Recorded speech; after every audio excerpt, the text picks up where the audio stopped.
Amém? Quem estava quando eu vim da última vez? Bastante gente. Então vocês me conhecem já, né? Eu acho que é a quinta vez que eu venho aqui em Baipendi. Então eu tô quase baipendiense ano. Eu tô quase baipendiano já. Mais ou menos, né? Com esse X aqui, carioca é difícil, né? Passar de baipendiano. Mas eu tô muito feliz de estar de volta. Eu honro muito essa casa, eu honro muito vocês. Realmente é um privilégio pra gente, pra mim, pro Henrique, pra toda a Igreja One. A gente, de alguma maneira, acompanhar a história de vocês, ver como o Senhor tem nutrido vocês, tem levado vocês a um lugar nele mesmo. É um privilégio pra gente, eu quero começar honrando vocês por isso. Eu quero reforçar, a gente trouxe alguns livros lá atrás. Se você quiser... não, passa lá. Conhece um pouquinho dos livros, eu tenho certeza que vai abençoar muito você, abençoar muito a sua casa. Nós somos o povo do livro, amém?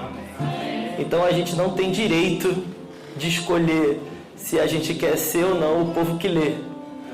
Deus escolheu uma literatura para nos comunicar algo, né? Então, nós somos o povo do livro. Eu não gosto muito de ler. Você está nessa religião aqui, ó, a religião que lê. Nós não apenas meditamos, nós não apenas, a gente precisa se aprofundar em leitura, principalmente das Escrituras. Amém? Abre comigo em Efésios capítulo 2. Eu quero continuar onde o Henrique parou. Quem estava aqui de manhã? Algumas pessoas. O Henrique falou um pouco sobre Antioquia, uma igreja, uma comunidade ali da Ásia, do Antigo Oriente. Uma igreja muito importante para a tradição cristã, porque a gente fala muito de Paulo, não é verdade? A gente fala das 4 viagens de Paulo, missionárias, como Paulo foi até os confins da sua época. Paulo foi ali à região ibérica, provavelmente, né? A tradição vai nos mostrar isso. Ele de fato completou a carreira, ele pregou o evangelho, o movimento apostólico ali, né, da igreja do primeiro século alcançando a Europa. E a gente fala muito disso, como o apóstolo Paulo, como Barnabé, Silas, né, e os outros movimentos apostólicos, como eles tiveram sucesso. Mas uma coisa que eu tenho aprendido do Senhor é que a gente não pode falar de Paulo sem falar de Antioquia. A gente não pode falar de movimento apostólico sem falar de comunidades apostólicas. A gente não pode falar sobre a figura de um homem sem a gente, de alguma maneira, dar um passo para trás e olhar o porquê isso está acontecendo. Muitas vezes a gente é muito levado a ver evidências, a gente é muito levado a ver figuras, e isso é muito bom. Nós somos muito carentes de figuras, principalmente no ambiente de igreja evangélica brasileira. Nós somos carentes de referência. Eu não estou falando mal ou contra referências, mas eu creio que nesse tempo nós precisamos dar um passo para trás e olhar o porquê, e olhar da onde está vindo isso, né? Então, dando um exemplo mais prático, talvez você fique assim: pode que era um culto de domingo, você já começou falando de Antioquia, igreja apostólica, dá um passo para trás. O que você está falando aí, Davi? Sendo um pouquinho mais prático, a gente não pode falar do Leandro, por exemplo, sem falar da CMD. Aí, falando um pouquinho da Igreja One, a gente não pode falar de Alessandro Vilas Boas, Henrique Machado, Gabriel Cantarino, quem você conheça da nossa comunidade de fé, sem a gente olhar da onde está vindo isso. Porque o Senhor, Ele não deixou apenas uma figura ali. Até quando a gente vai olhar para os apóstolos, a gente vê 12, né? A gente vê uma comitiva, a gente vê uma companhia, a gente vê um coletivo. Faz sentido até aqui? Talvez eu frustre alguns hoje. Tá tudo bem? Você se ofende se eu te frustrar? Eu não vim dar uma palavra, o culto da bênção, da vitória. Infelizmente, hoje não é o dia. Talvez domingo que vem, não sei. Hoje eu vou falar de igreja. Hoje eu quero falar sobre o que Deus está fazendo não somente em Baependi, mas nas nações. Eu creio que é uma urgência para nós. Nós estamos muito fissurados em saber o que Deus tem para mim e pouco no que Deus tem para nós. O homem ele é muito individualista, ele só quer saber o que Deus pode fazer de melhor para ele. E eu creio que nesses dias há uma urgência para que nós voltemos a esse passo para trás que eu estou falando aqui. O que Deus está fazendo em nós. Mais do que Deus está fazendo na sua vida, e óbvio que isso vai se encaixar na sua vida, o que Deus está fazendo na sua comunidade de fé. O que Deus está fazendo com os seus irmãos. O que Deus está fazendo não apenas com uma pessoa ou 5 pessoas, mas com 50 pessoas, com 100 pessoas, ou você que está visitando aqui a CMD com a sua comunidade local, sendo ela de 100, 500 ou 5.000 pessoas. O que Deus está fazendo nas comunidades ao redor do Brasil e das nações. Como eu falei, nós não podemos falar de Paulo sem falar de Antioquia. Como o Rick leu hoje de manhã, ele leu Atos capítulo 13. Ali, uma igreja que se reunia com uma ênfase profética e de ensino. O escritor de Atos ele vai ser muito enfático em destacar esses 2 ministérios. Ali havia mestres e profetas que se reuniam, e as escrituras vão dizer que eles se reuniam em súplicas, em jejuns, em oração. Era um lugar de ministrar ao Senhor. Então aqueles irmãos eles se reuniam para ministrar ao Senhor, e desse ministério ao Senhor o Espírito ele intervém na história daqueles irmãos e ele diz: separe-me para mim, Paulo.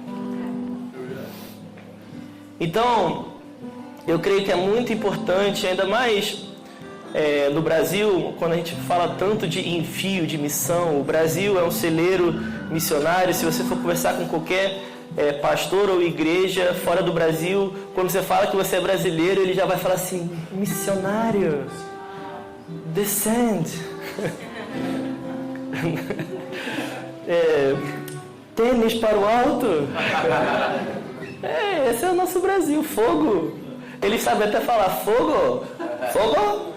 Fogo? Fogo de Deus? Esse é o nosso Brasil. E graças a Deus, eu sou muito grato por ser brasileiro nessa época, né? Onde você vai nas comunidades fora do Brasil e eles perguntam: fogo de Deus? Né? Nós éramos conhecidos por caipirinha, Copacabana, agora é fogo de Deus, né? Eu acho que foi um avanço. Então, se a gente quer ser de fato essa igreja, seja em Baependi, seja em São Paulo, como é o nosso contexto, ou seja lá de onde você eu acho que a gente precisa dar um passo para trás. Faz sentido até aqui? Vocês estão felizes ainda? Eu já frustrei vocês com 10 minutos? Não, né? Eu falei para vocês abrirem Efésios capítulo 2, né? Eu quero ler a partir do 17 e eu quero destacar 3 pontos dessa perícope de Paulo. No versículo 17, o apóstolo Paulo escreve assim: e vindo quem, gente? Jesus, né?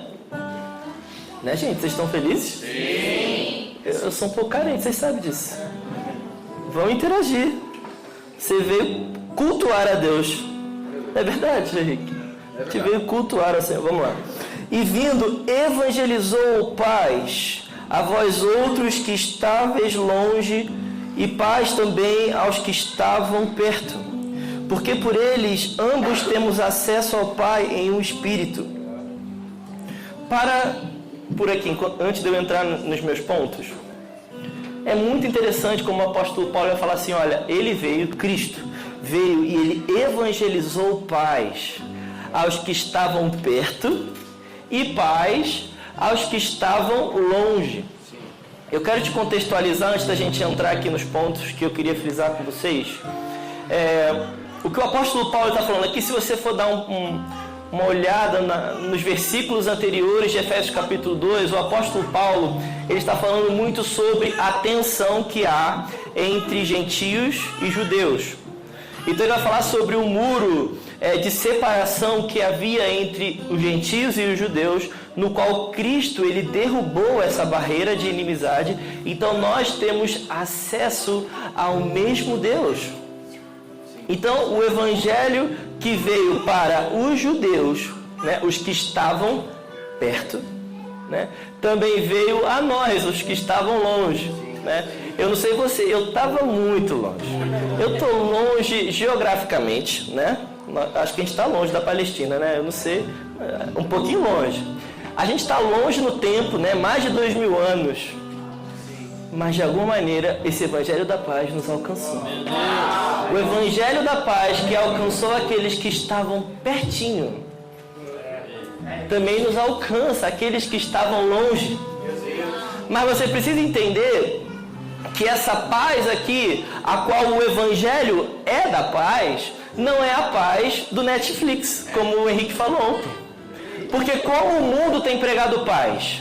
O mundo prega uma paz passageira. O mundo prega uma paz letárgica, né? E o mundo prega uma paz passiva.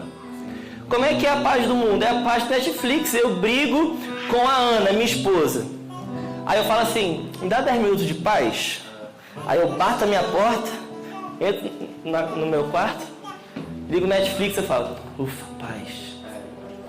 Não é assim a paz do mundo? É. Mas depois de 10 minutos, eu volto para o meu mundo sem paz. Porque a paz do mundo ela é passageira. A paz do mundo ela é letárgica, como eu falei, porque eu finjo que eu não tenho um problema ali. Eu vou respirar, eu vou me anestesiar, eu vou fingir que não tem nada. Como o Henrique soprou aqui, é a paz de Roma. É a paz que o Senhor Jesus, em João capítulo 14, ele vai contrapor ali os seus discípulos. Vamos ler João 14, né? Você me instigou agora. Henriquinho. Vocês estão felizes ainda?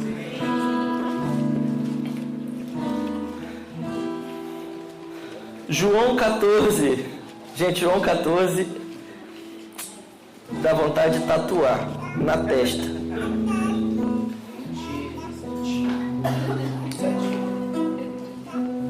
Eu quero ler a partir do versículo 23. Jesus falou assim, ó, se alguém me ama, guardará minha palavra, e o meu Pai o amará, e viremos para ele, e faremos nele morada.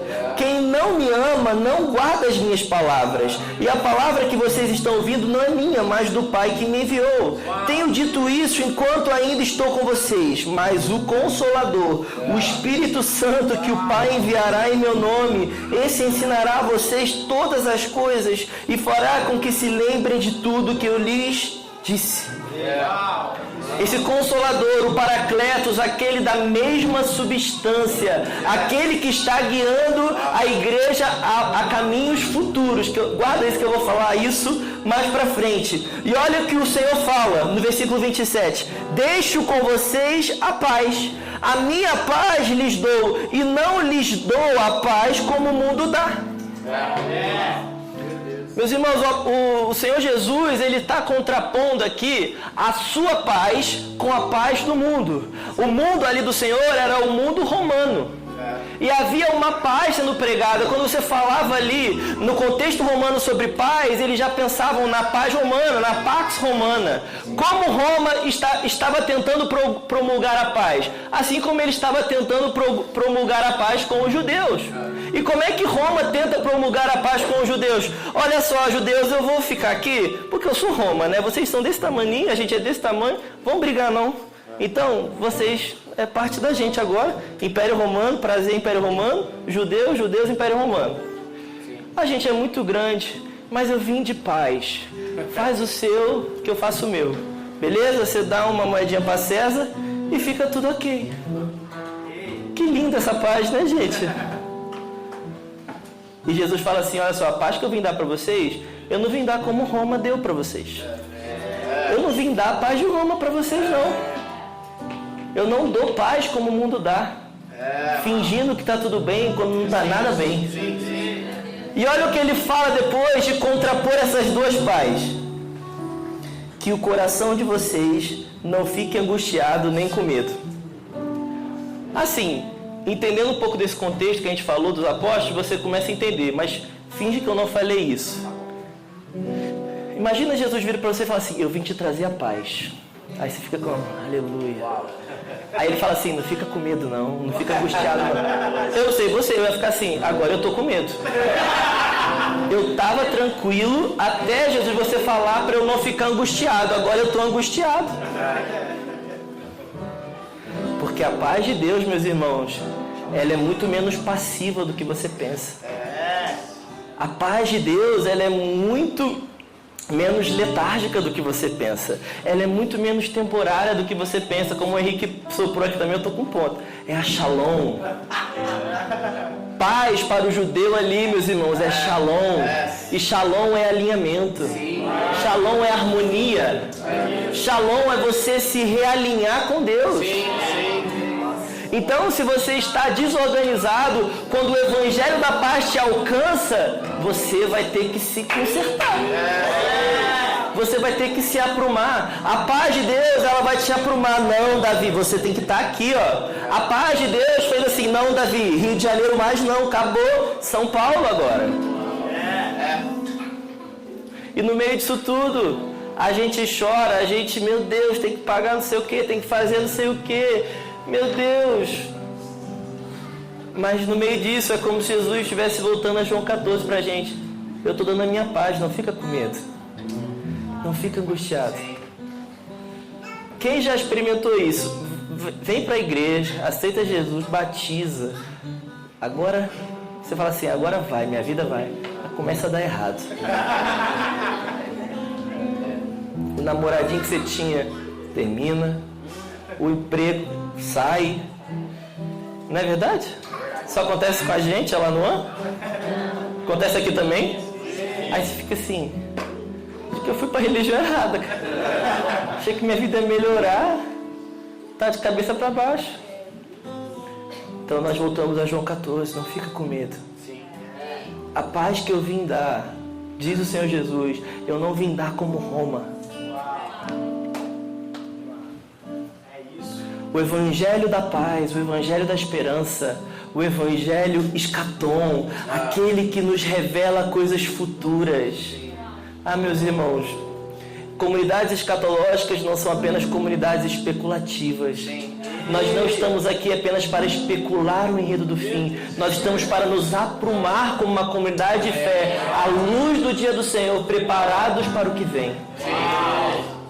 Eu não sei o que você crê, eu estou aqui para falar, né, dentro da minha perspectiva, depois você vê com as Escrituras, com o Espírito Santo e com o seu discipulador. Mas eu não acredito que as coisas vão ficar cor-de-rosa, não. Eu não acredito assim, agora que eu tenho Jesus, vou ganhar uns 30 mil mês agora, vou ficar rico, comprar uma casinha. Daqui a pouco a política vai ficar tudo bem, a economia do Brasil vai virar primeiro mundo, porque o Brasil é bênção.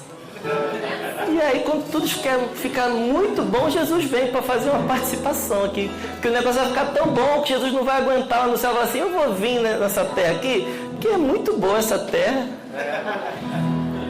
Eu não acredito em um Deus que vem colaborar. Eu acredito no Deus que vem intervir. A escatologia da igreja do primeiro século, ela está retornando para a igreja dos dias atuais, onde nós cultivamos uma esperança. Deus intervenha.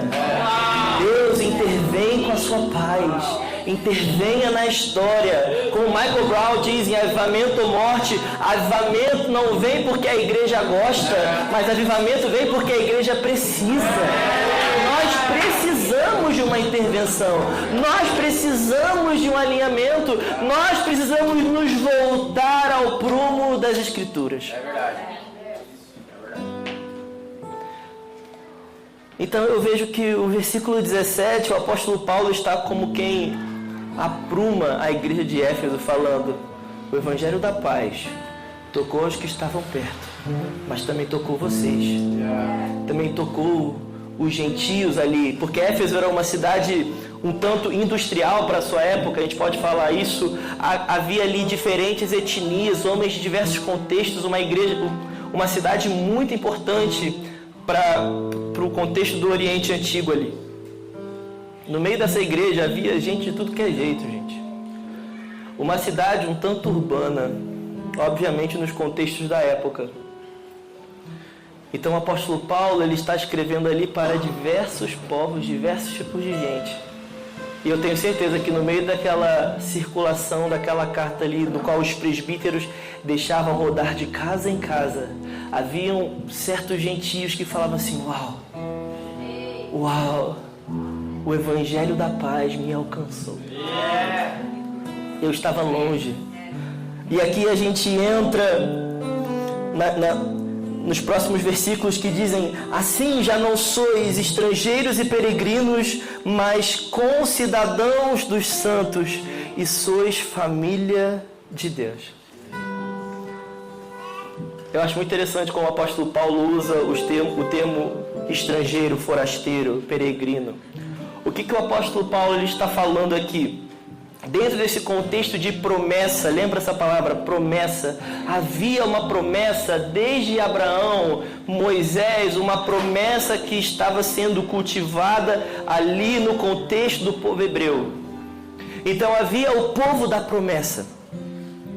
O povo da promessa que após ali a entrada em Jericó, temos os juízes, enfim, muita emoção, muita ação acontece, até que Saul é levantado como primeiro rei, né, de uma monarquia meio de transição, até que a gente entre na dinastia de Davi. Então Davi se assenta no trono e o povo de alguma maneira, meu Deus, agora a gente é como os outros povos vizinhos, a gente tem um rei mesmo. Há uma dinastia, esse rei é bom, temos prosperidade. Em Salomão, o negócio fica mais interessante ainda, eles expandem o seu território. Há muita prosperidade ali no povo. Enfim, após Salomão a gente vê uma divisão, a gente vê que a questão não fica tão bonita assim, numa questão estética, numa questão de olhar. Mas ainda há uma esperança para aquele povo, mesmo em exílio, mesmo em tempos de Babilônia, há uma esperança ali sendo cultivada. Nós ainda temos uma promessa. E aquele povo, que depois é conhecido como povo judeu, ele cultiva esse sentimento. Não, nós não temos a terra como foi prometida a Davi, nós não temos a terra como foi prometida a Abraão, nós não vemos isso com os nossos olhos, mas nós ainda nos agarramos na promessa. E o apóstolo Paulo ele está usando da promessa para falar dos povos que rondavam o povo de Deus. Então imagina que aqui é a Judéia. Vocês estão comigo? Sim. Jerusalém, a Judéia, Samaria, essa região aqui, né, no nosso mapinha visual. Vocês estão comigo, né, gente? Vocês estão felizes ainda, né? Sim. Vocês não dormiram não, né? Vocês vão ter que me aguentar só até amanhã, gente. Tá bom? Mas vocês vão ter que me aguentar muito ainda, eu acho. Vocês não sei se vocês estão felizes. Então, ali é o quê? Nosso mapa? Judéia. Judéia, isso aí, como é? Então, haviam peregrinos que passavam, era uma cultura da época, peregrinos que passavam e passavam pelo povo da promessa, né, como nós os conhecemos, e pegavam algumas coisas. Peregrino aqui não é o peregrino da música do Alessandro, não. Esse estrangeiro são pessoas que não participam da promessa, mas eles passam a promessa e eles até usufruem da promessa. São estrangeiros, eles usufruem da promessa. Eles podem pedir um pouco de pão, eles podem pedir mantimento, eles podem pedir água. Então, será que você pode me dar um pouquinho de pão, um pouquinho de água para eu seguir a minha viagem? Para eu seguir a minha peregrinação? Isso é muito comum ali no Oriente. O povo das Escrituras é um povo um tanto hospitaleiro. Você vê ali, por exemplo, em Lucas, se eu não me engano, capítulo 24, né, a história de Emaús. Quem lembra do caminho de Emaús ali, a história? Ali, os discípulos, eles encontram um até então desconhecido. O desconhecido pergunta: o que vocês estão fazendo? Aí o desconhecido... Os discípulos viram para Jesus, né, que a gente sabe que é Jesus, mas até então para eles era um cara desconhecido, e fala assim: gente, vocês não sabem o que está acontecendo em Jerusalém, não? Vocês não estão sabendo que mataram Jesus? E ali eles começaram a falar, foram conversando, chegou na casa dos caras. E a Jesus falou assim, não, valeu, vocês moram aí, beleza, vou continuar. Aí eles viram para Jesus e falam o quê? Não, cara, entra aqui. Gente, isso não é normal, não é? Eu não sei aqui, acho que aqui é mais do que em São Paulo. Em São Paulo, nunca. Nunca você tromba alguém no metrô. E minha estação, vem comigo, vou lá para casa. Nunca, isso nunca vai acontecer. Eu não sei você lê as escrituras e você fica pensando nessas coisas? Na hospitalidade daquele povo? Muitos, sem querer, hospedaram anjos. Aqui não está falando de hospedar o seu amigo, né? Não, eu vou ser muito amigo do Leandro, que quem sabe ele é um anjo. Não é isso não, gente. É coisa muito mais, como é que eu vou falar? Mais sobrenatural. É você olhar o Henrique, você nem conhece o Henrique, mas você ama o Henrique como o seu próximo.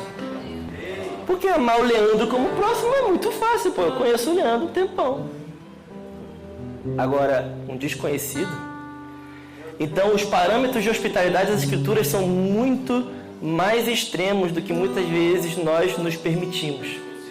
Então, esse povo, o povo da promessa, que pratica a hospitalidade, praticava a hospitalidade também com esses estrangeiros, esses peregrinos. E, meus irmãos, nós éramos como esses estrangeiros. Não nós, né? Porque nós não estávamos lá, mas os gentios da época, eles eram esses estrangeiros. Eles passavam pela promessa, mas eles só tinham direito a participar um pouquinho e eles seguiam o seu rumo. Mas olha o que o apóstolo Paulo fala: olha, vocês não são mais esses estrangeiros. Vocês não são mais peregrinos. Vocês não são pessoas que apenas visitam a promessa, mas vocês são concidadãos dos santos. E vocês são membros da família de Deus. O apóstolo Paulo está tirando ali daquela igreja, meus irmãos, todo o senso de visitante. E aqui eu não estou falando contra os visitantes. Tem algum visitante aqui? Quem está nos visitando? Ali. Vamos honrar nossos visitantes. Sejam bem-vindos. Visitante. Meu avô era pastor há 100 anos. Volta aqui. Então, não é esse tipo de visitante que visita um culto, porque isso sempre teve, isso sempre aconteceu. O que o apóstolo Paulo está combatendo aqui são pessoas que pertencem à comunidade de fé, mas permeiam uma mentalidade visitante. São pessoas que visitam, por exemplo, a CMD durante 1 ano, 2 anos. Talvez são até líderes, talvez são até pastores, talvez são até, sei lá, mas ainda está como quem apenas visita a promessa. E se nós apenas visitamos a promessa, nós ainda somos como estrangeiros. Nós ainda só apenas estamos de passagem na igreja. Sabe, então temos boas estações, passamos 6 anos na igreja, 15 anos na igreja, 20 anos na igreja, e depois de 20 anos nos damos conta assim, o que eu estou fazendo na igreja? Aí sai da igreja e volta para a mesma vida que tinha 20 anos atrás. Por quê? 20 anos com mentalidade visitante. Vocês estão aqui comigo? E aqui eu não estou sendo leviano com frustrações, com ambientes tóxicos de igreja, ambiente de manipulação. Sim, nós devemos combater isso para que nós não tenhamos filhos pródigos, né? Filhos que a gente... Enfim, isso é para outra pregação, né? Mas eu estou falando como o apóstolo Paulo está nos escrevendo aqui, nos empoderando. Olha só, vocês não são mais visitantes. Vocês são concidadãos. Mas o apóstolo Paulo não fala apenas de uma cidadania, mas o apóstolo Paulo também fala sobre uma membresia na família de Deus. E aqui eu entro no meu primeiro ponto. Nós somos, se nós queremos, e de fato fomos atingidos por esse evangelho da paz, nós precisamos entender que o evangelho da paz vai tirar de nós toda a mentalidade forasteira. O evangelho da paz vai tirar de nós toda a mentalidade peregrina, estrangeira. Nós agora não estamos na CMD, mas nós somos da CMD. As Escrituras sempre vão fazer esse caminho, igual as Escrituras vão nos jogar para uma mentalidade mais holística da coisa.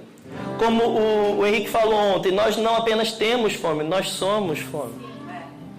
Então nós não apenas vamos à igreja, nós pertencemos à igreja, nós somos enxertados. O que as Escrituras vão usar como alegoria, como imagem para nos falar de igreja são questões muito pertencentes.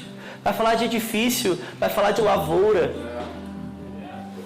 vai falar de enxerto. Não tem como, imagina. Aqui eu sei que vocês gostam de café, né? Plantação. O sul de Minas é muito conhecido por plantações, seja de café, de outras coisas também. Então imagina comigo numa plantação onde um pé de alguma coisa recebeu um enxerto de um pé de outra coisa. Isso é comum em agricultura, né? Tem alguém aqui que mexe com isso? Ninguém? Então eu posso falar, né? Se eu estiver errado, ninguém me corrige. Mas, enfim, acho que até aqui todo mundo, a maioria sabe, né? Então, nesses enxertos, é um caminho meio irreversível. Não dá pra, imagina, um pé, eu não sei nem se dá pra enxertar isso que eu vou falar, mas acho que dá. Um pé de laranja foi enxertado num pé de limão. Não dá, não dá? Aí, ó. Eu lembro desse pé de laranja-limão na minha avó. Os agroboy vieram agora.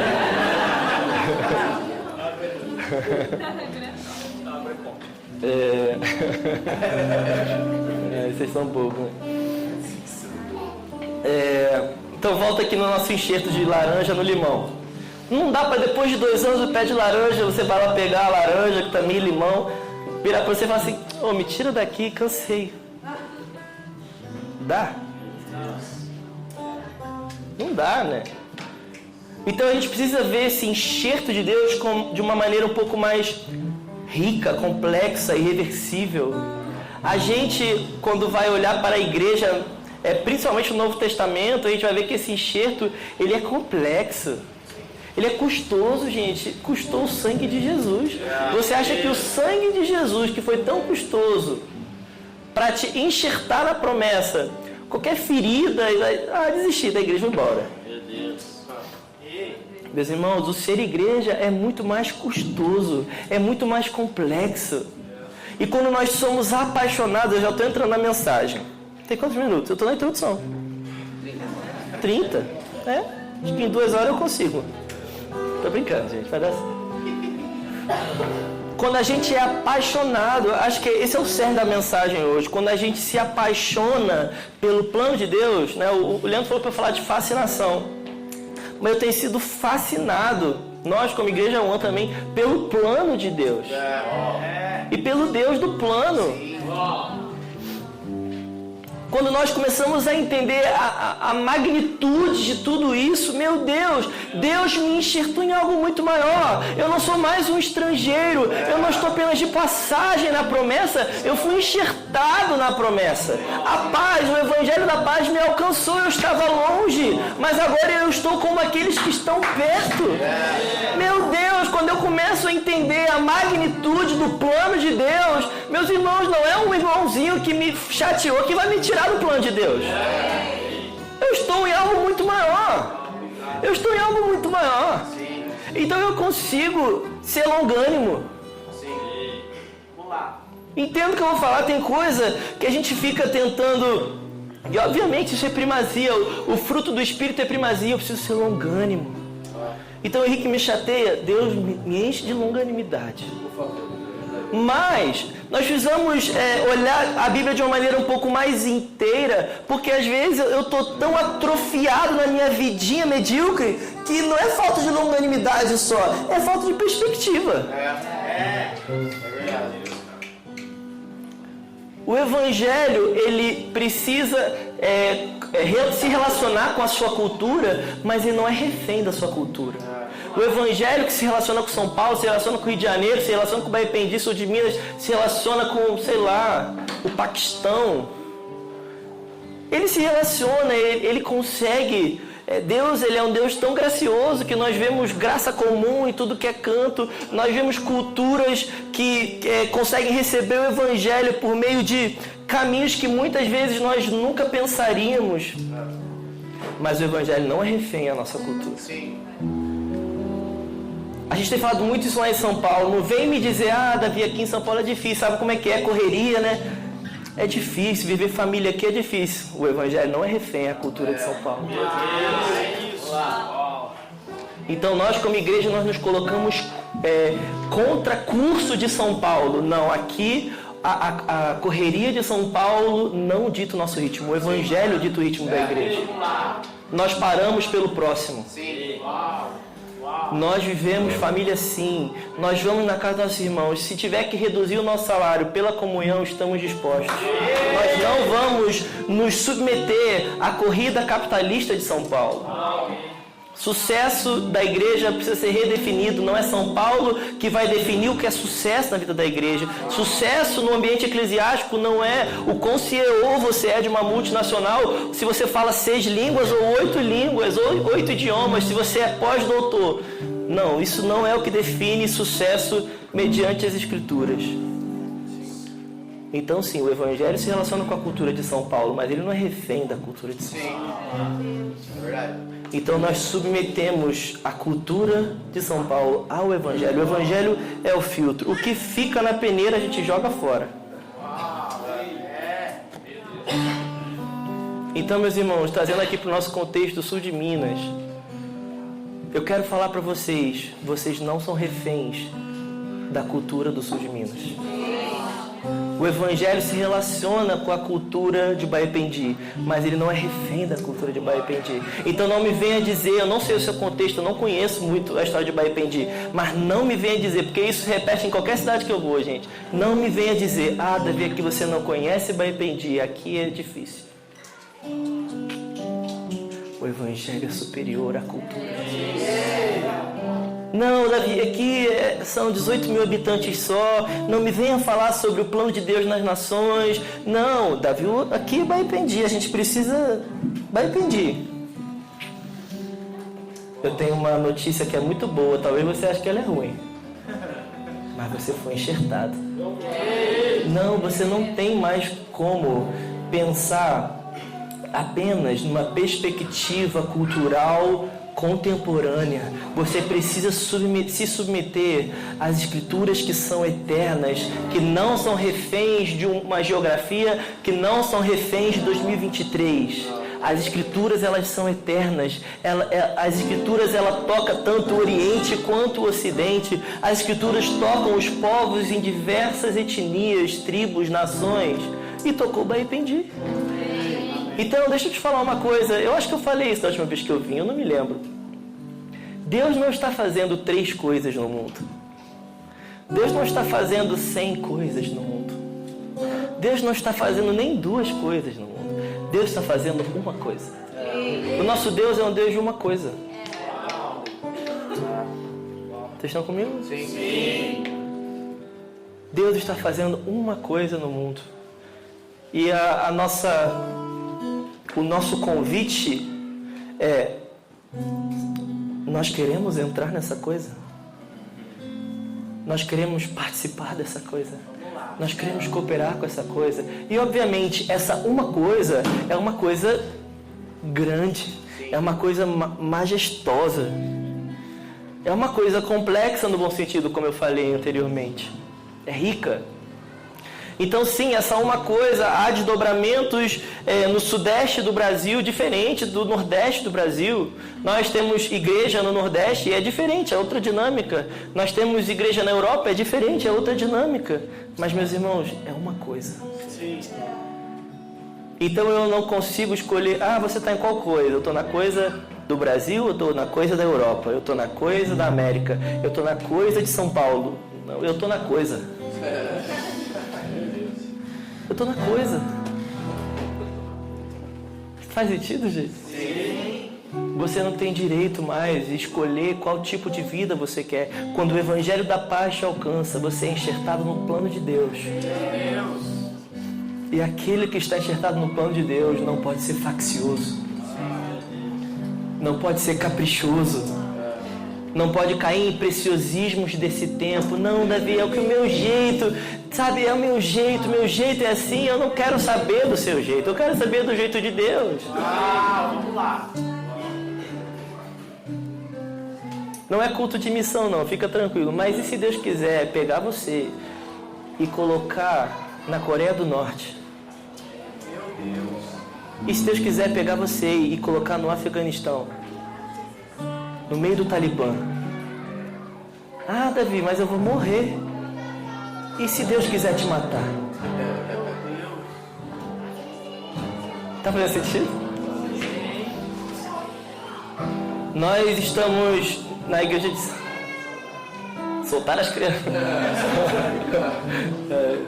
É muito bom, gente. Criança faz parte da comunidade. Quando não tem criança, quando eu vou em coisa que não tem criança, é até esquisito, é quieto demais. Criança é bom, aviva. Quando ela grita, o outro começa a dar glória. É uma beleza. Culto sem criança. Volta aqui, gente. Nós, na igreja de São Paulo, a gente tem recebido alguns afegãos.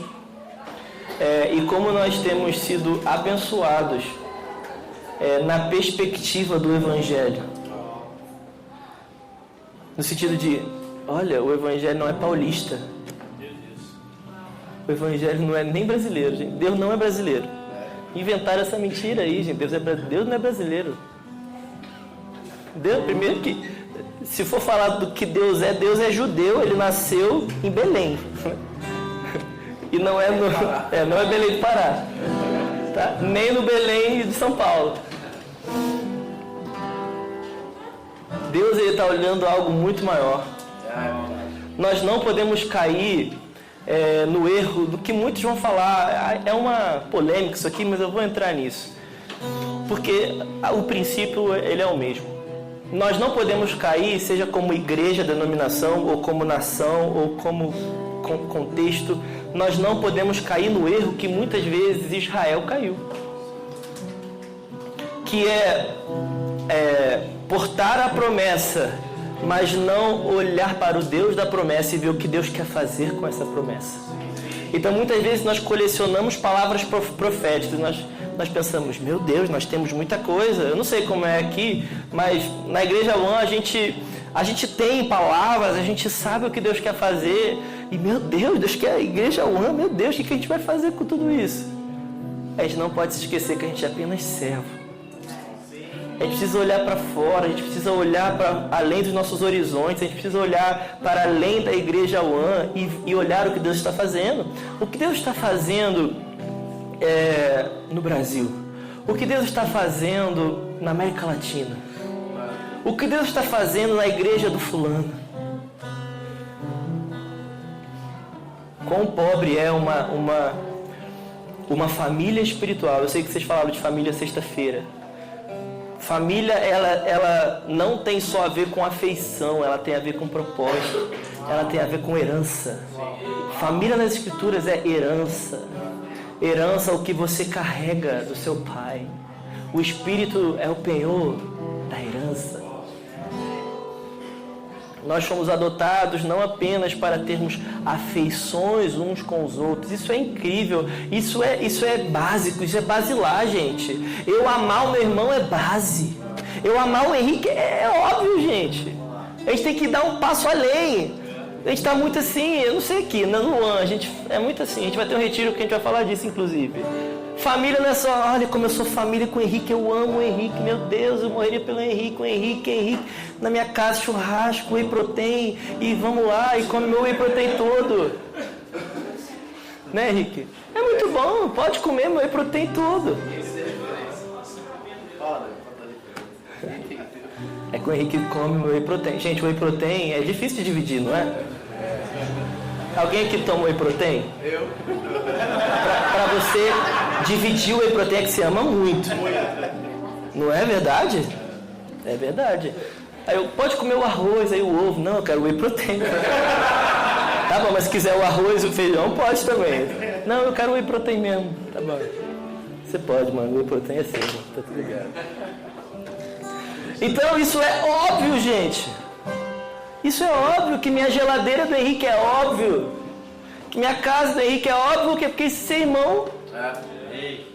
A gente precisa ir além. Se a gente quer falar de família espiritual, é além. O que a gente compartilha não é apenas afeto, mas é herança, é propósito, é plano. Deus nos enxertou no seu plano, gente. Deus não nos enxertou no seu plano apenas por carinho, mas por propósito. E nós não precisamos rivalizar uma coisa com a outra. Essas coisas não são rivais. Propósito e afeto não são rivais. O Deus que tinha João reclinando no seu peito foi o Deus que foi para a cruz. Sim. Isso é afeição e propósito. Sim. E plano. Tá fazendo sentido? Sim. É o mesmo Deus que vira no Getsemane e fala assim: não é possível que vocês não conseguem orar um pouquinho comigo. Gente, vocês têm noção? Jesus está indo para a cruz e os caras estão dormindo. Os caras estão dormindo. Deus podia ter ali uma DR de afeição, mas ele começa a ter uma DR de propósito. Não é possível que vocês não estão entendendo o que Deus está fazendo. Jesus não se deu o privilégio, o capricho de ficar ferido. Quer saber? Desisto, não vou não. Se vocês não querem ir para a cruz, não vou também não. Entendeu? Vocês vão tudo para o inferno e eu não vou morrer por vocês não. Cansei, pai, valeu. Vou voltar para Belém e vou esperar ficar velho e morrer. Não tem como, ele ia ficar até, né? Ele ia ficar vivo aí. Até na cruz, né? Assim, penso eu vou falar aqui uma coisa que eu penso. Se Jesus não fala assim: pai, eu te entrego o meu espírito, ele ia estar lá até hoje. Mas isso aí deixa para outra pregação também. Porque a morte não podia vencer o Cristo. Não podia. Os romanos foram quebrar a canelinha de Jesus e falaram assim: ih, já morreu, não precisa não. E a gente fica igual os ladrões do lado, né? Lutando com a morte. Aí vem os romanos,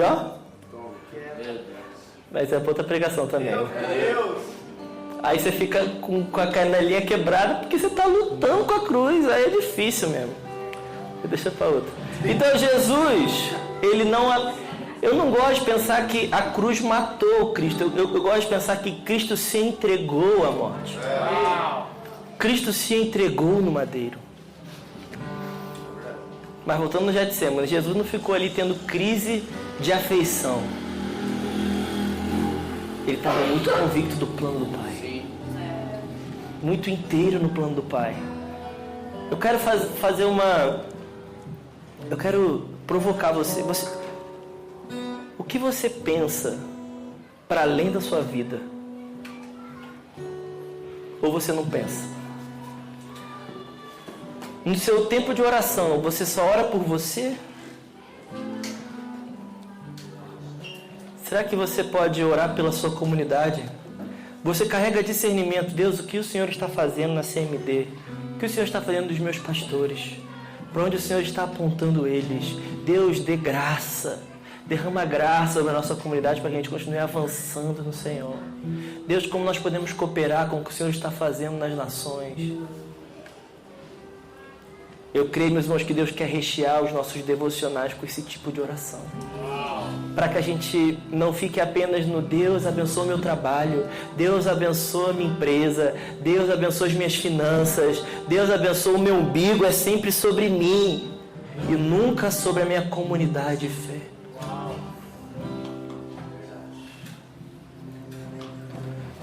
Meus irmãos, eu creio que o egoísmo, ele muitas vezes ele não é apenas um hedonismo ruim, como o Henrique falou ontem, né, um amor a si mesmo, mas muitas vezes é uma atrofia no olhar.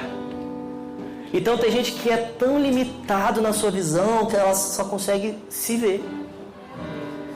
Nós precisamos olhar Deus, aumente os nossos horizontes, que nós consigamos olhar além do nosso umbigo, que nós consigamos olhar além, que nós possamos ter um vislumbre do seu caminho que é muito maior do que o nosso. Voltando em João 14, meus irmãos, o que Jesus começa falando para aqueles irmãos? Eu sou o caminho, a verdade e a vida. Ninguém vem ao Pai senão por mim. A gente não tem tanta crise de verdade, porque as Escrituras são verdade. Não é verdade? Eu perdi vocês, né? As Escrituras são verdade, amém? É um manual de fé para nós. Então tudo que não passa nas Escrituras não é verdade. A verdade para o crente ela não é relativa, ela é absoluta. Nós cremos em verdades absolutas. Nós somos o povo valente pela verdade, como diz o Farley, né? E nós também cremos na vida sem o Espírito de Deus. O Espírito que antes éramos alma vivente, agora Deus coloca em nós Espírito vivificante. Sem o Espírito nós não temos vida eterna. A vida eterna que difere todas as coisas na vida do crente. Então a verdade como nosso manual é o que nos difere. A vida nos difere, mas sabe uma coisa que tem pouco nos diferido do mundo? Caminho. Nós falamos de uma verdade, nós até falamos que carregamos uma vida, mas nós temos o mesmíssimo caminho do ímpio. Meu Deus! Gente, vamos lá, alguém. Então nós trilhamos a nossa vida da mesmíssima maneira. A única diferença é que nós somos evangélicos. Nós vivemos em Baipendi, ou seja lá de onde você for, da mesmíssima maneira. A diferença é que eu sou dizimista fiel. A diferença é que eu sou evangélico. A diferença é que eu vou para o culto domingo. A diferença é que eu tenho uma igreja. Meus irmãos, isso não pode ser a única coisa que nos difere. Nós temos um outro caminho a percorrer. O Evangelho da Paz nos colocou em um outro caminho, um novo e vivo caminho, meus irmãos. Nós usamos um pouquinho mais da teologia moraviana. O Cordeiro venceu e nós vamos segui-lo. Nós vamos segui-lo. Se precisar nos vender para sermos escravos em terras estrangeiras, nós estamos aqui. Como aqueles jovens que foram no navio, entregues à escravidão por amor ao Evangelho. Voltando aqui na provocação que eu fiz sobre se você estaria disposto a ir para a Coreia do Norte. Muitas vezes nós pensamos isso apenas num plano de missão, e pouquíssimo no plano da promessa. Nós queremos engajar 3 ou 4 na missão de Deus e nós não temos uma igreja engajada na missão de Deus. Meus irmãos, só de você aceitar o Senhor e receber o Espírito da promessa, você está engajado na missão de Deus. A Missio Dei, ela toca a igreja, quer você queira ou não. A CMD está engajada em uma missão. Vamos lá.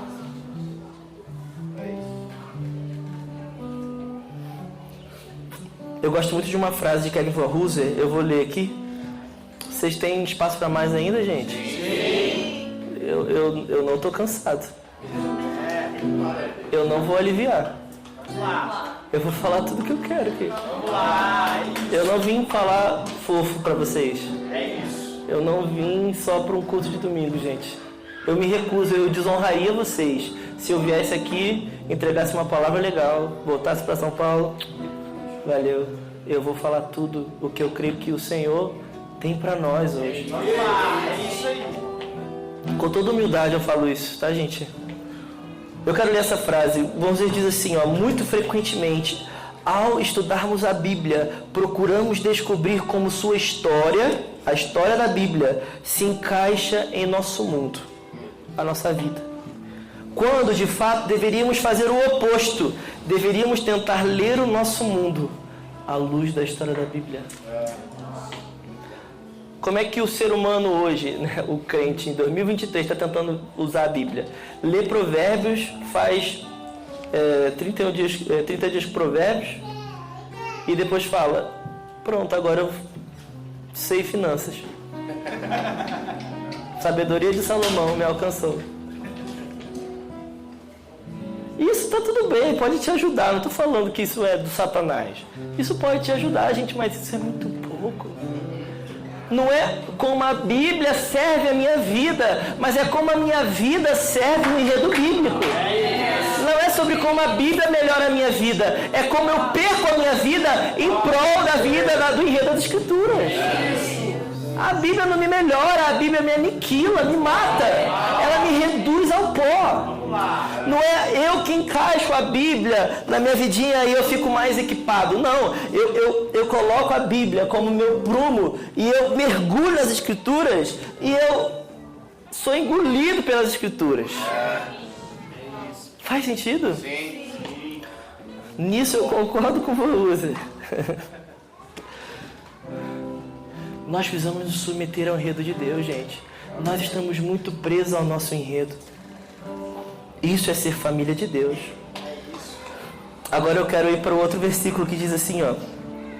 Edificados sobre o fundamento dos apóstolos e profetas, sendo Ele mesmo Cristo Jesus a pedra angular, no qual todo edifício bem ajustado cresce para santuário dedicado ao Senhor. Eu gosto muito da expressão que o apóstolo Paulo usa, uma igreja apostólica e profética. Essa é a CMD, precisa ser uma igreja apostólica e profética. A igreja One precisa ser uma igreja apostólica e profética. O que é uma igreja apostólica e profética? É uma igreja que submete às profecias dos profetas, é uma igreja que submete aos escritos dos apóstolos e caminha em cima desses escritos, caminha em cima dessa história. Uma igreja apostólica e profética não é apenas uma igreja com ênfase apostólica e profética, mas é uma igreja que se submete ao enredo dos apóstolos e ao enredo dos profetas. Nós não vamos ver Paulo novamente, nós não vamos ver Pedro novamente, como eu estava falando no início da mensagem, enquanto nós não tivermos os sentimentos apostólicos, enquanto nós não tivermos a anatomia dos apóstolos. Nós queremos os milagres de Pedro, mas nós não queremos a coragem de Pedro. Atos capítulo 4, Pedro e João estão ali, os saduceus, os capitães do templo, estão ali indagando os apóstolos. Eles viram para os apóstolos e falam assim, olha só, para de pregar. Vocês estão fazendo bagunça. Eu gosto muito como Pedro e João respondem aqueles bambambam lá. Sabe o que eles falam? Atos capítulo 4, versículo 19. Diga vocês mesmos, eu escuto vocês ou eu escuto o Senhor? E Atos capítulo 4, versículo 20. Nós não podemos negar o que temos visto e ouvido. E assim eles são expulsos, eles são açoitados, eles são maltratados. E os bambambãs viram um para o outro e falam assim, gente, ele não era inculto? Em outras palavras, a Bíblia usa o termo inculto. Em outras palavras, um vira para o outro e fala assim, gente, eles não são burros não? Não era para eles serem burros, eles não estudaram, eles não têm nada. Pedro era um pescador, tá falando bem pra caramba. Cheio de ousadia.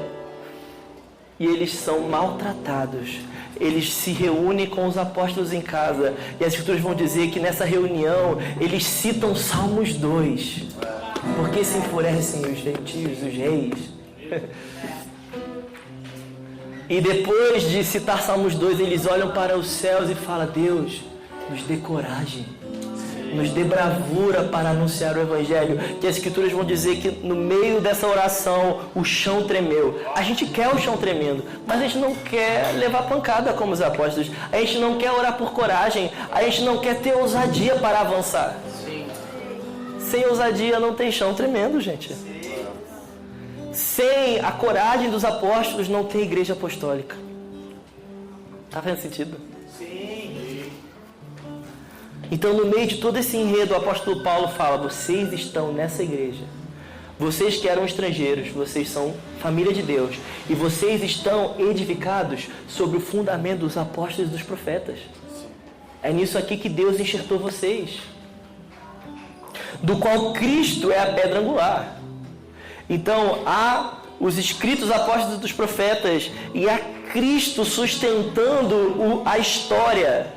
Hebreus 1 vai nos mostrar isso. Aprove o Pai escolher o Filho. Então, o Senhor sustenta todas as coisas por meio da sua palavra, a palavra do seu poder. Cristo, Ele sustenta o seu plano. É por isso que nós podemos ser como os apóstolos que ali, que em meio aos açoites, eles saem se regozijando. Gente, isso parece coisa de maluco. Eles tinham apanhado, eles saíram rindo. Tem noção? Gente, eles apanharam mesmo. Não foi uma bronca. Não foi um tapinha de mãe assim, sabe? Porque às vezes a gente acha que os romanos davam um tapinha de mãe em Pedro, assim, ó. Malvado. Não, gente. é hematoma, é braço quebrado, é surra. E a Bíblia fala que eles saíam se regozijando, agradecendo ao Senhor: Deus, eu não sou digno de apanhar pelo Evangelho.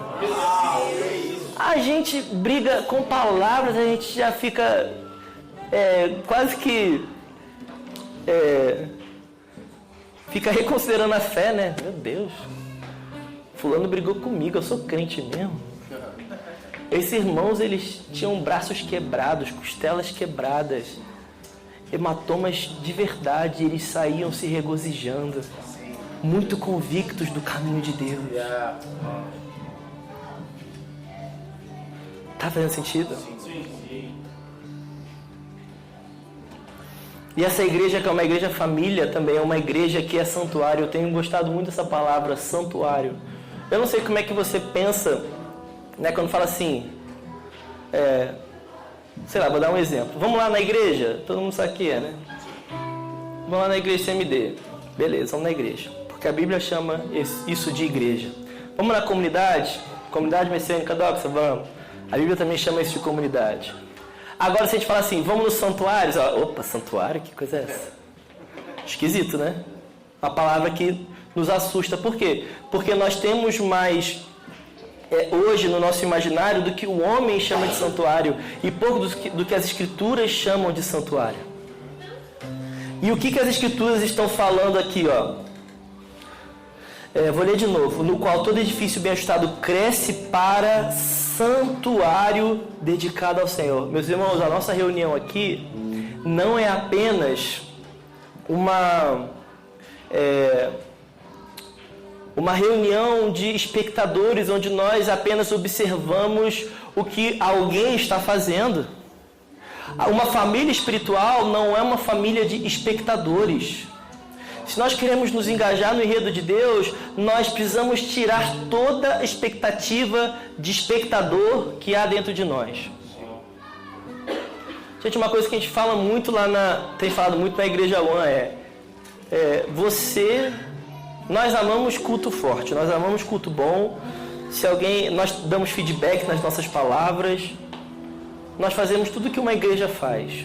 Nós damos feedback, se o cara está tocando zoado, a gente fala: cara, melhora aí, tal, sua voz, cura da sua voz, ensaia, olha a letra, você está cantando errado. Cara, sua palavra foi meio confusa, foi boa, mas a gente dá feedback, a gente não é contra isso.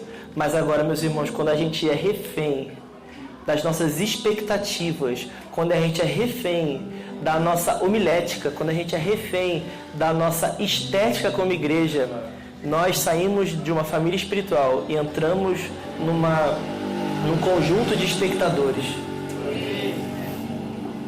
Como Paulo Borges Júnior fala, se tem uma coisa que crente bom não precisa, é de culto bom. Porque um crente bom aguenta um culto ruim. Porque a gente como igreja, a gente está tentando fazer o melhor culto para o pior crente.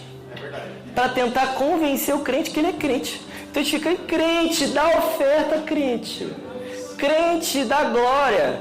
Crente, ama o seu irmão. Crente, abraça o seu irmão. Crente, dá um oi. Crente, ama Jesus. Crente, adora, louva. Crente, lê a Bíblia. A gente está tendo que convencer o crente a ser crente. Meus irmãos, isso é muito preocupante. O Henrique sempre fala isso no contexto de adoração, de louvor. Fala assim: cara, não interessa quem está tocando. Não interessa se está desafinado. Não interessa se está com unção ou sem unção. Adora, cara, louva, canta. Não espera alguém, canta. Você está diante de Deus.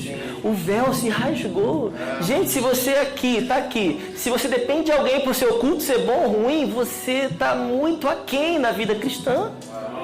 Quando eu saio da minha casa para ir em direção à casa de Deus, um lugar de encontro, um lugar de conferir o Senhor. Óbvio que tem lugares que eu sou muito tocado pela palavra, sou muito tocado pelo louvor, eu sou muito tocado pela unção do meu irmão. Mas meus irmãos têm algo muito superior que é: eu estou indo ver a Deus. Eu estou indo para um encontro. E não vai ser o homem que vai me impedir de ter um encontro. Porque a gente virou quase um iFood. Aqui tem iFood? Aqui é o quê? Aibu. Aibu. Tem ranking no Aibu? Estrela, você dá nota? Tem. Então, a gente faz uma espécie de Aibu na igreja, né? O louvor foi nota 3, mas a palavra foi nota 4, nota 3,5. Aqui é tudo perto de casa, né? Perto de casa, beleza, nota 4. A gente faz o ranking das igrejas e escolhe o melhor.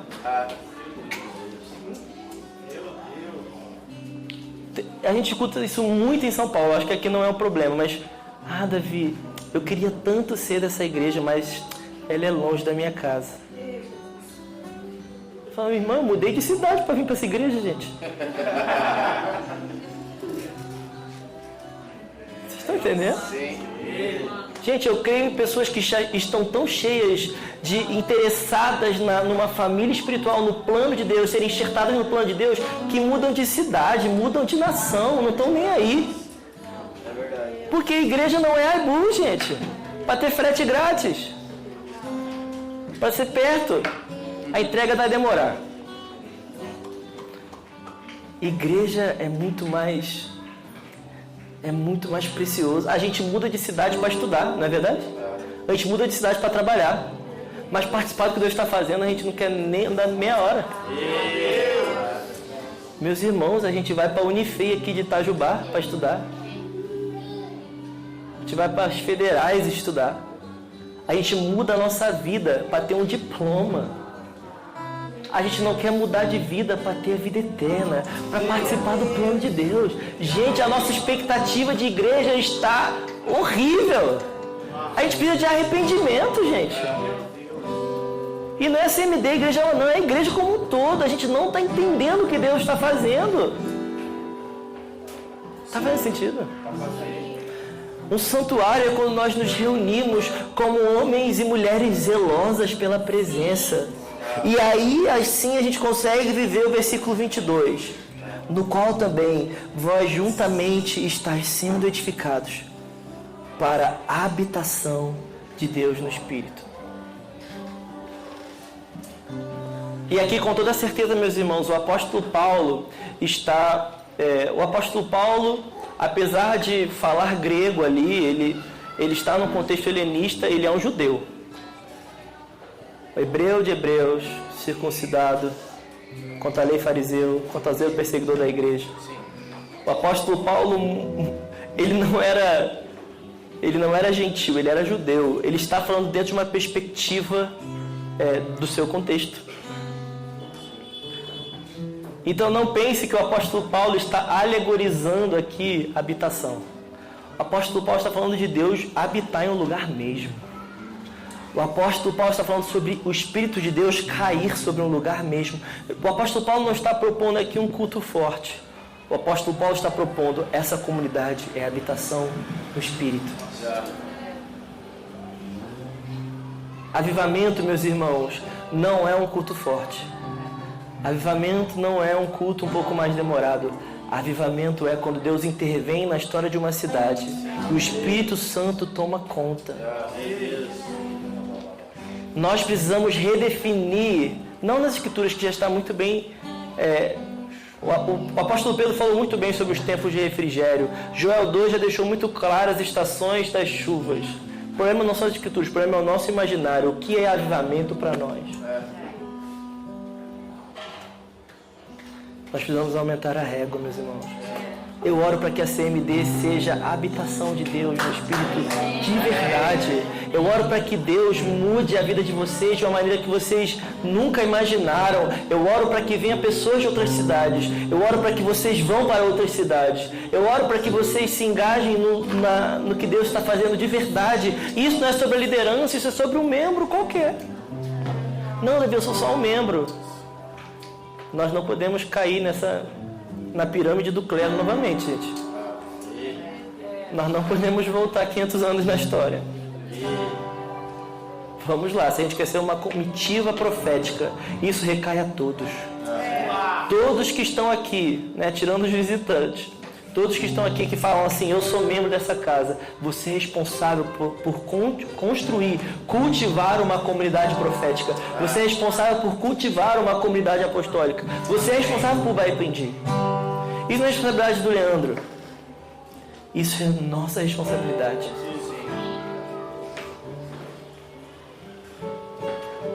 O que isso tem a ver com fascinação? Tem tudo a ver, meus irmãos. Eu oro para que nós sejamos fascinados pelo plano de Deus. Eu creio, isso aqui é uma perspectiva que eu tenho, eu submeto essa perspectiva a vocês para que vocês discernam. Eu creio que Deus quer enxertar vocês com violência no que Ele está fazendo. Não que Ele não já tenha enxertado, mas eu vejo é como um apertar. É como um colocar mais fundo. É como colocar um pouquinho mais de intensidade. E isso de primeira é muito lindo. Mas há desafios que isso traz. Eu queria que vocês ficassem de pé. Eu nem demorei tanto, né? Achei que ia demorar mais. Foi quantos minutos?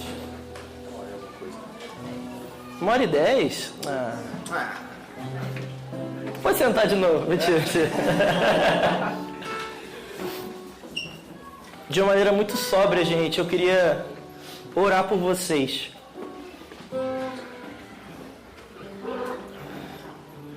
Eu não sei, eu acho que provavelmente muitas pessoas não entenderam nada do que eu falei. E de verdade eu não me firo com isso. Eu creio na mística do corpo. Eu creio numa mensagem que cai no solo e ela dá fruto há um tempo. Eu não creio que a mensagem ela só toca o nosso intelecto. Eu não creio em mensageiros que apenas fazem pessoas cognitivamente entenderem o que foi proferido por palavras. Mas, meus irmãos, se eu pudesse resumir tudo que eu falei, eu creio muito na igreja de vocês como uma igreja apostólica e profética, na qual participa do que Deus está fazendo, não apenas no sul de Minas, mas nas nações. Eu creio numa igreja que é estabelecida como família espiritual. Como o apóstolo Paulo fala em 1 Timóteo capítulo 5, quando ele vai instruir o seu filho na fé, Timóteo, como ele devia lidar com a igreja de Éfeso, ele diz: Timóteo, quando você falar com um homem mais velho, trate-o como pai. Quando você falar com uma irmã mais velha, trate como uma mãe. Como você falar como um mais moço, trate ele como irmão. Quando você falar com uma irmã mais moça, trate ela como irmã com toda a pureza. Meus irmãos, eu creio que o sentimento de família espiritual, eu quero que você pegue isso com toda a pureza. O sentimento de família traz pureza para a igreja. Porque quando um jovenzinho olhar para uma jovenzinha como uma irmã, ele não tem espaço para defraudação. Ele não tem espaço para difamação. Ele não tem espaço para fofoca.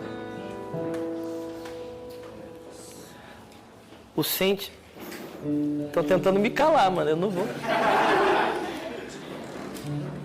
Ei. Vocês estão me ouvindo? Vocês estão me ouvindo? Ei.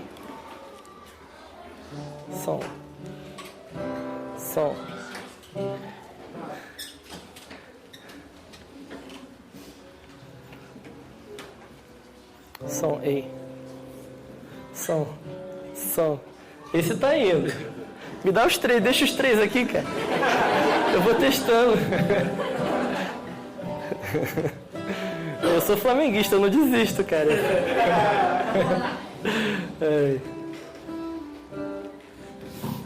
Onde é que eu tava? Andrei? Isso. Então, o senso de família espiritual purificam a igreja. O senso de família espiritual tira pecado da igreja.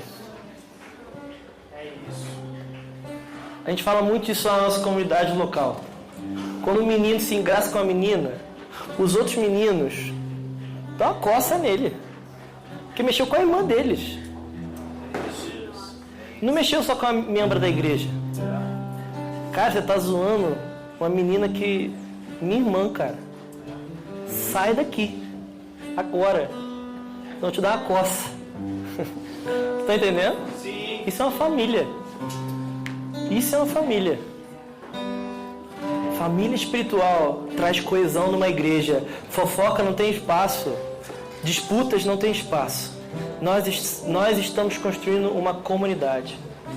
Mas não é uma comunidade apenas envolta de afeição, mas de propósito. Eu queria que nós orássemos juntos. Eu queria que você deixasse de lado agora o seu cansaço, as suas distrações.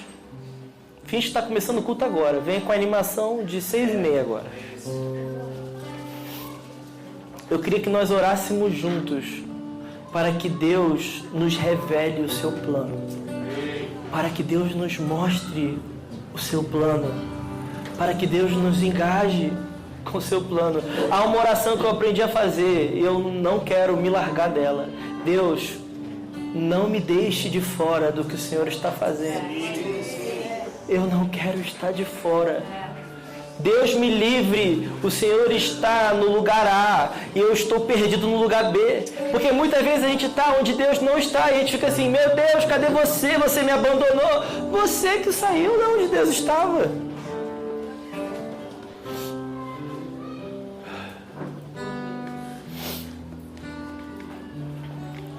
Espírito de Deus, eu oro para que o Senhor venha sobre nós nessa noite.